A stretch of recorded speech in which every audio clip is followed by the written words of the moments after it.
पर आमिर खान लगा लो तो भी कमर तक ही आएंगे उसके। उसने हमारी चंदेरी के सब मर्दों की सोच बदल दी है। 14 আগস্ট মুক্তির পর থেকে একের পর এক রেকর্ড গড়ে যাচ্ছেন অমর কৌশিকের ছবি স্ত্রী 2। এবার ভাঙলো এস রাজমৌলির বহুল আলোচিত সিনেমা বাহুবলী 2 এর রেকর্ডও। মুক্তির তৃতীয় সপ্তাহে এসেও দুর্দান্ত ব্যবসা করছে হরর কমেডি ঘরানার এই ছবিটি। তৃতীয় উইকেন্ডের আয়ের হিসাবে এটি 7 বছরের রেকর্ড ভেঙেছে, পেছনে ফেলেছে বাহুবলী 2 সিনেমাকেও।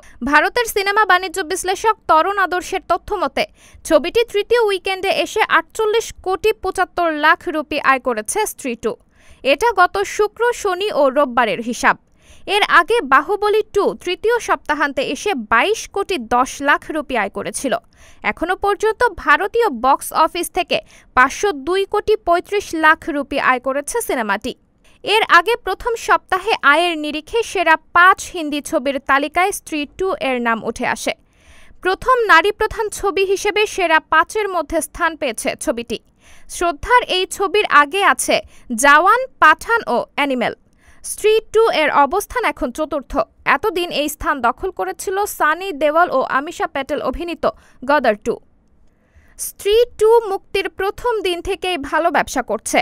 14 আগস্ট মুক্তির প্রথম দিনেই ছবিটি 51 কোটি 80 লাখ রুপি আয় করেছে। স্ত্রী 2 ছবির পরিচালনা, হাস্যরস, গল্প, সঙ্গীত, সংলাপ, ভিএফএক্স সবকিছুই দুর্দান্ত। তার উপর রাজকুমার রাও, পঙ্কজ ত্রিপাঠী, অপরাশক্তি খুরানা ও অভিষেক বন্দ্যোপাধ্যায়ের দুর্দান্ত অভিনয়ের মুগ্ধ সবাই। ছবিতে এই 4 অভিনেতার তুলনায় শ্রদ্ধার উপস্থিতি নেহাতি কম, কিন্তু তারপরও এই ভৌতিক হাসির ছবির সফলতার সিংহভাগ কৃতিত্ব সবাই শ্রদ্ধাকেই দিচ্ছেন।